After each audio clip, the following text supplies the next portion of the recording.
अभी हम आए थे शिमला में, कितना अच्छा घूमने ये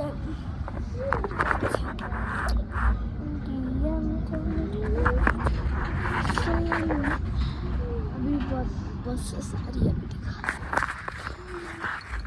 कितना अच्छा